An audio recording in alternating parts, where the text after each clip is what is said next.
Welcome to Fairy Tale Access, where the head fairy's quest is to prove that fairy tales do exist in actual time rather than once upon a time.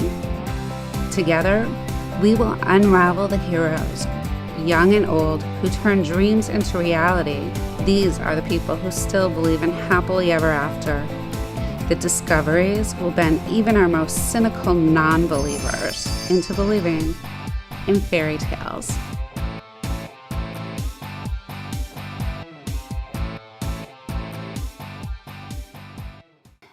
Hi, welcome to Fairy Tale Access. Today, I am excited to introduce you to Charles Phipps, the author of Teenage Weredeer and Lucifer Star. And the great thing about this author is that whether you like folklore, fantasy, or if you're more into that sci-fi, Star Trek, intergalactic wars, he has both angles. Thank you so much for coming in. How are you? Hi, thank you for having me. I'm doing wonderfully. Excellent. How do you shift between these two series? So this one I loved. I had so much fun reading it. It was such a different take on shifters. How'd you come up with the storyline?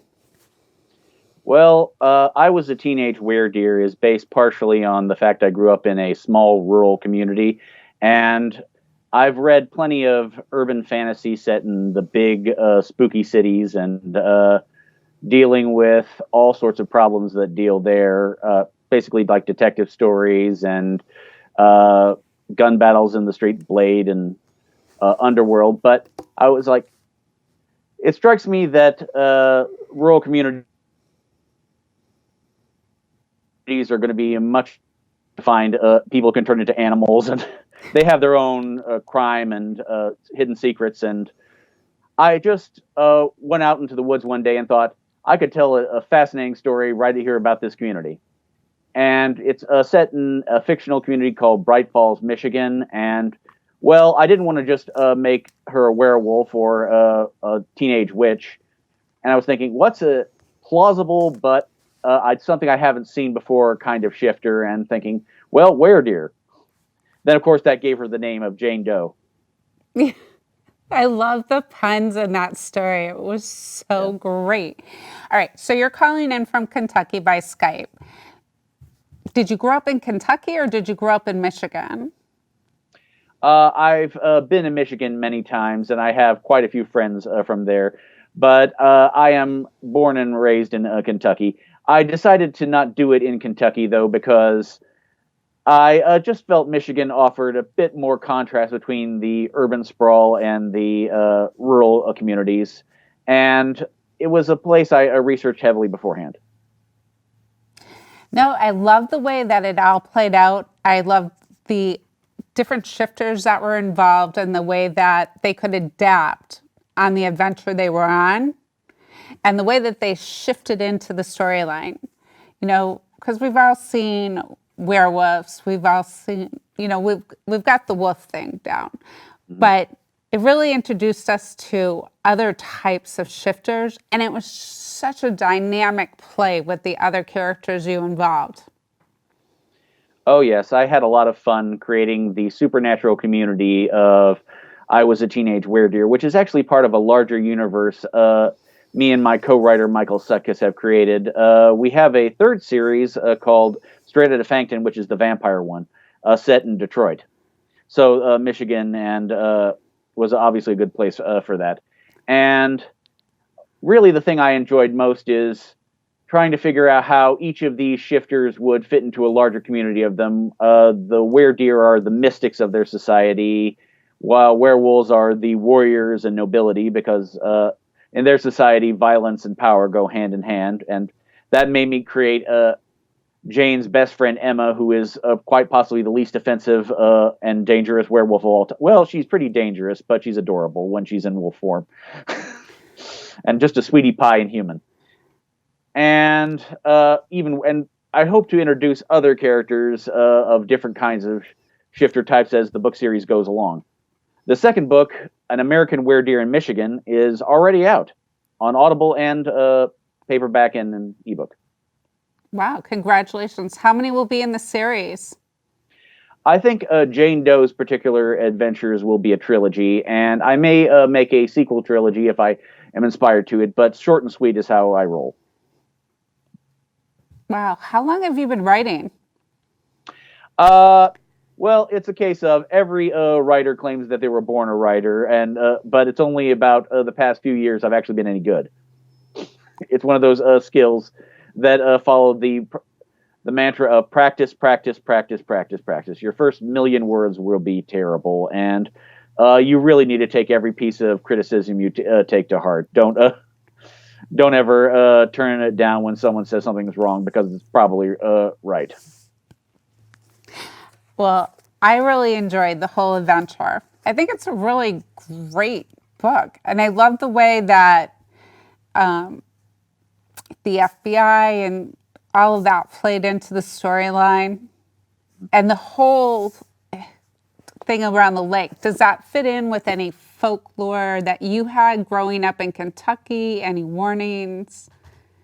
Well, I come from a deeply and this is obviously separated by about 200 years, Scottish descended community, and I've always had a love of folklore. So all the things in I Was a Teenage Weredeer come from somewhere, like the Kelpie that is the source of a lot of Jane's nightmares, and her legends draw from a mixture of being of biracial legacy. She's part Irish and part Native American, Odawa, and just they all fit together in this kind of hodgepodge world where everything is a little bit true and everything is a little bit wrong. And with the folklore, it just lends a sense of authenticity to a premise that you're going to be trying to sell your audiences there. These are things we know of that come from our past, and maybe we just didn't notice how true they were. Definitely. Now, what was really exciting, and I appreciate the opportunity you gave me to read both books from each series, because when I switched over to sci-fi, I was shocked. You're such a good sci-fi writer. It reminded me of like Star Wars, Star Trek, a little of all of that. It was so well done, but it was complete flip from the werewolf. So how do you do that? Are you writing these at the same time, completely different times? How do you keep them separated? When I was first thinking I could actually try and make a go of being a writer, I decided to do the silliest thing to do that, and go down to the library and check out a book on writing. And of course, I picked the book called On Writing by Stephen King, where he told me that if you wanted to write something, you should take the premise of the refrigerator. If whatever you write will taste like what you put next to it. So I took that piece of advice as saying, immerse yourself in the genres that you love and write about the things you like to read about. In the case of I Was a Teenage Weredeer, I was inspired by my love of the 90s Buffy the Vampire Slayer, Twin Peaks, my own surroundings, and my own love of folklore, and also some wonderful urban fantasy series I could recommend.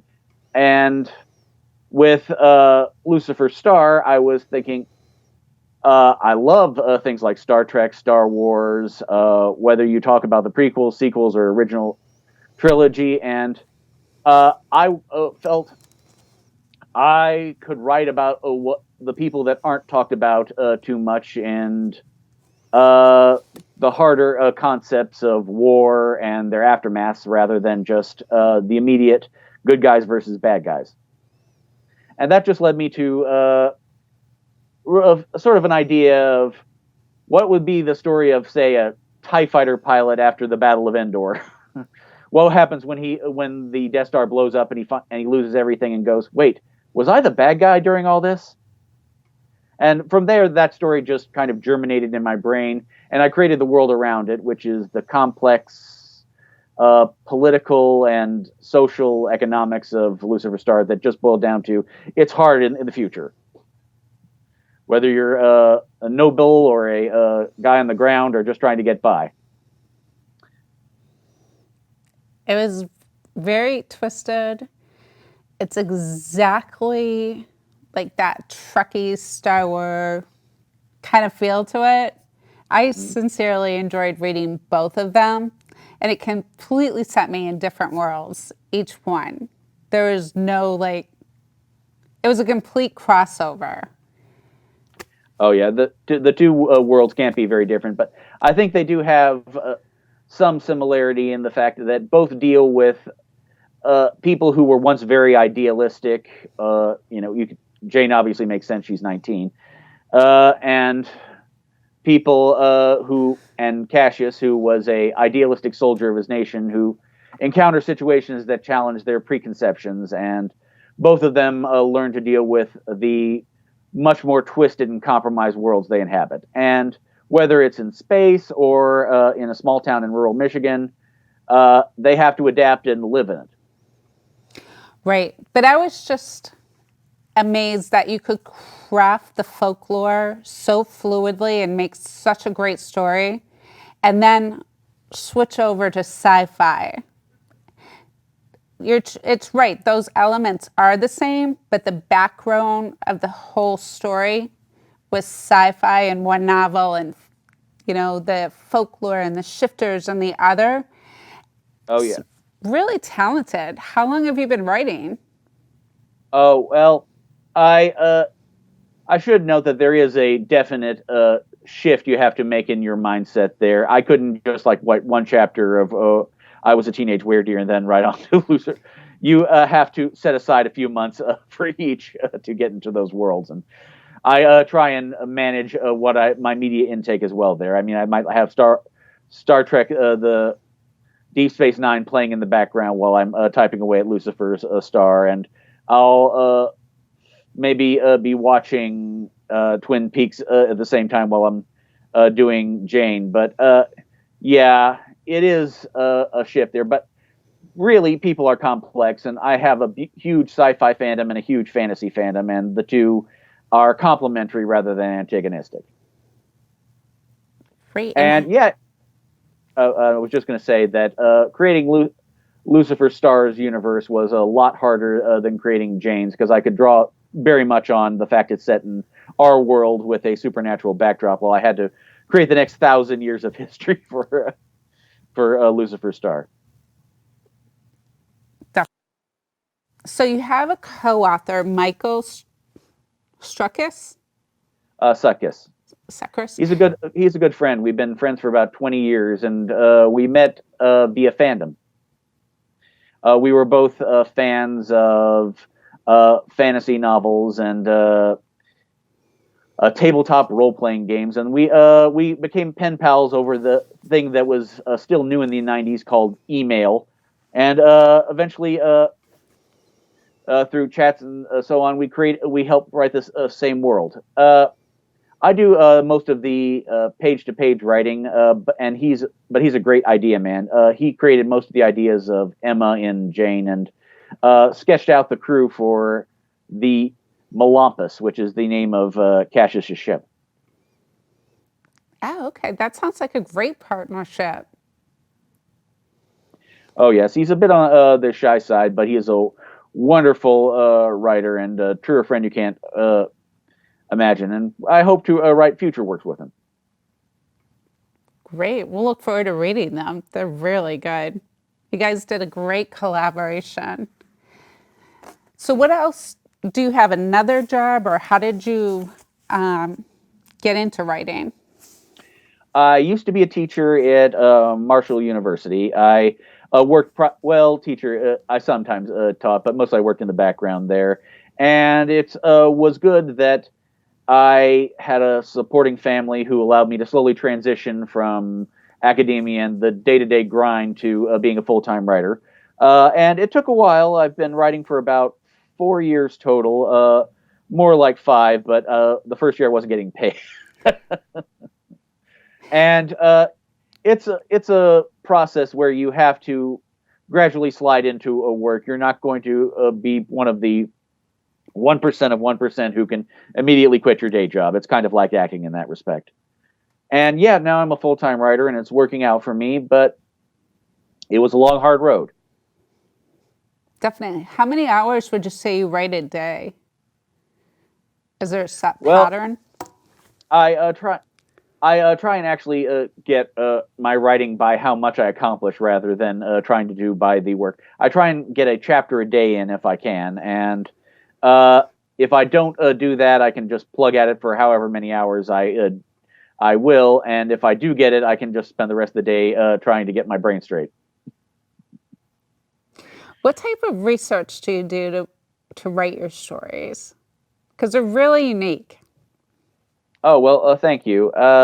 Research is something that I think all writers do constantly with everything they acquaint themselves with. If I had any advice for new genre writers, it's try and become as familiar with the kind of books you want to write as possible, and be a fan of other people's writing, because authors do appreciate that, and they're ready and willing to give advice. I benefited from becoming friends with David Niall Wilson, who is now my publisher, and he is the former Horror Writers of America president. And he gave me a lot of good critical advice, and eventually I did write some books, and he said, like, I would be this is the kind of thing I want to publish. And he does books like Stargate SG-1 and the works of Clive Barker and Brian Lumley, both two big horror name novelists. And I got to be picked up by him. And well, the fact he does both sci-fi and fantasy worked out for me. Great. I really enjoyed reading both of them. I mean, once you started, and at first, because the covers look a little bit like, almost like the 1950s, not like the covers you're seeing on fantasy. So I wasn't sure what to expect when I opened the book.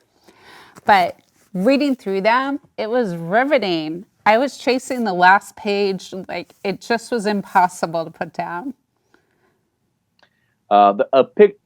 A lot of people say you can't judge a book by its cover, but I believe that a cover is going to be the biggest advertising that you can do just about any day, especially in this wonderful Amazon-ish age.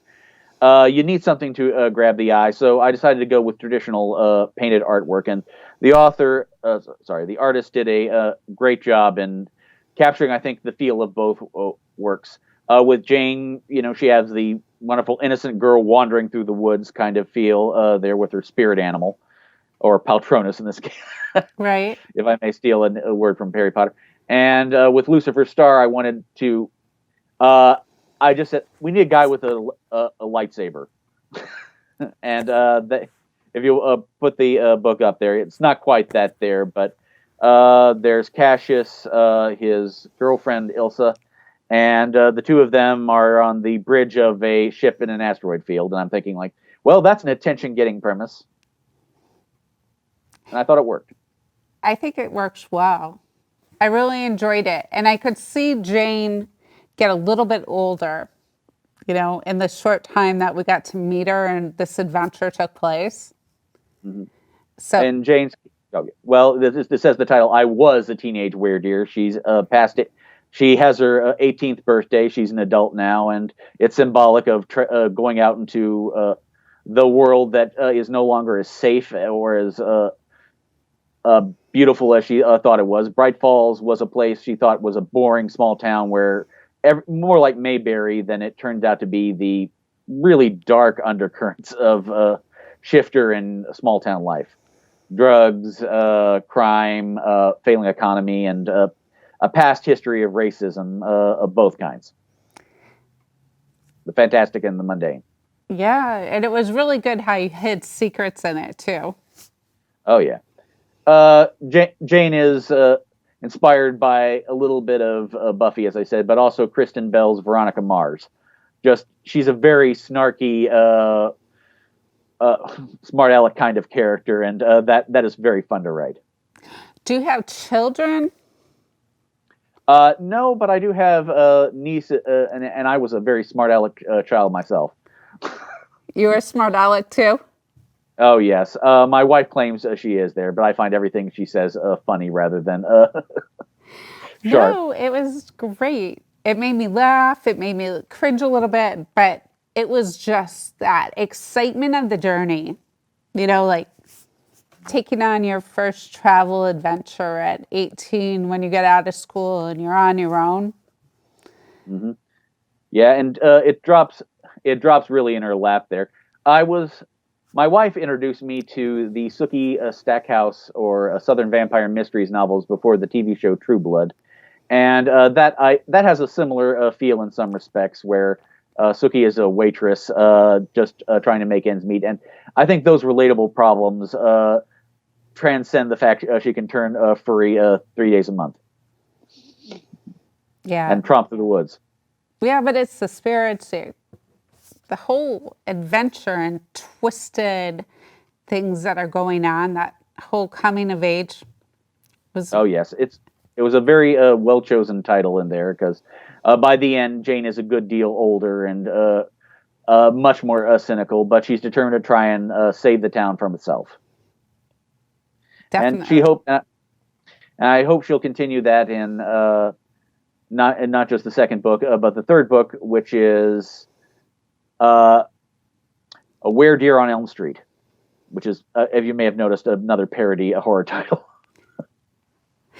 That sounds great. And what about, so you said you write a chapter for each, but you probably have a month or two in between them for writing, switching back and forth between series? Because that must be incredibly difficult.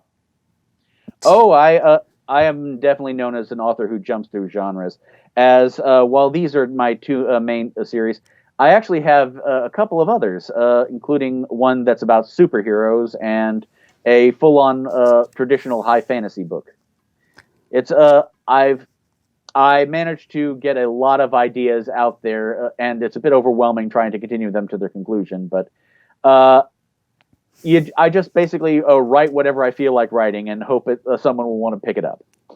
Def- And yeah, you definitely do need to let your batteries recharge after each work. There, I don't think I could write from one novel after to the next continuously. I need to let it percolate again. Oh, sorry. that makes sense. What advice do you give? So how many, wait, first, sorry. How many books have you written altogether? Oh, you including this the series, maybe about 12, I think, at this point. There's these four. The Straight Out of Fankton is also two books. And actually, my most successful is probably the Super Villainy saga, which was just brain candy jokes and just something I had to get out of my head to write more serious books like Lucifer Star. And that I think is sold better than everything. I think that's like 6 books now, but they're very short, funny popcorn fiction, as I call it. It's about a guy who finds a magic cloak and wants to be a supervillain to get rich, but isn't quite evil enough to pull it off in our Marvel and DC kind of world. Oh, that sounds fun too. I Oh definitely yes. have to check on that. Oh yeah. Well, the thing about writers is most of us have one series, if we're lucky, that people know of there. But every writer has, by the end of their career, usually quite a large catalog, and it's a good thing to try and check out when they dabble outside the lines. Wow. So the other one is the rules of super villainy. Yes, it's called the Super Villainy Saga, and it's about, again, just a guy who tries to be a supervillain rather after he gets his Peter Parker moment of gaining powers. With great power comes greater responsibility. How did you get into writing?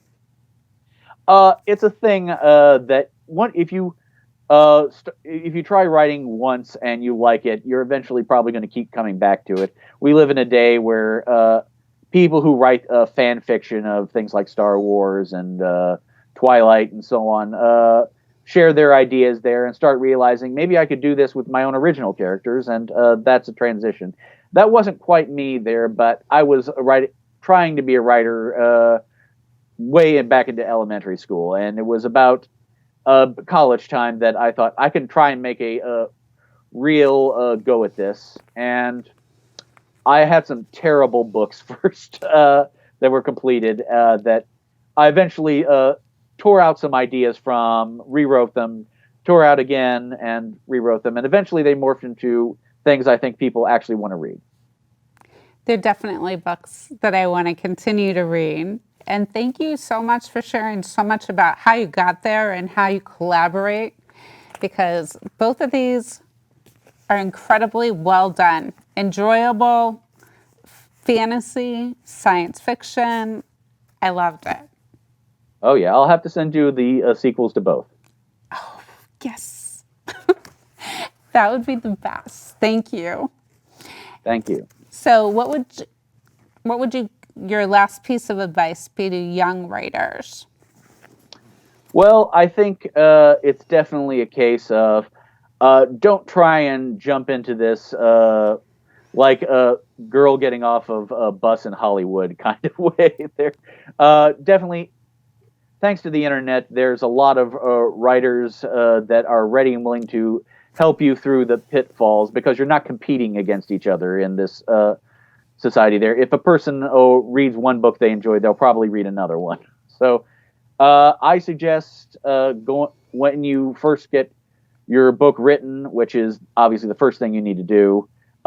Be aware of criticisms. Go talk to other writers and have them look over your work. And in addition to taking the advice, also don't jump at your first offer or seek out the first person who would publish you, but shop around a bit because this is a new era of writing. It's not just 6 traditional publishers. It's lots of micro publishers, some of which are unfortunately scams from personal experience, and many solid mid-level publishers.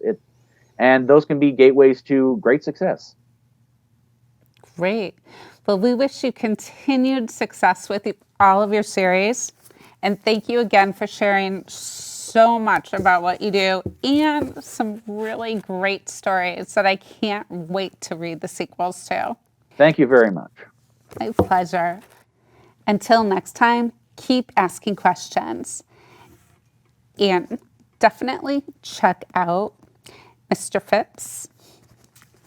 His series are so enjoyable, and he's an exceptionally talented writer that you're going to enjoy till the very last page. We'll see you soon.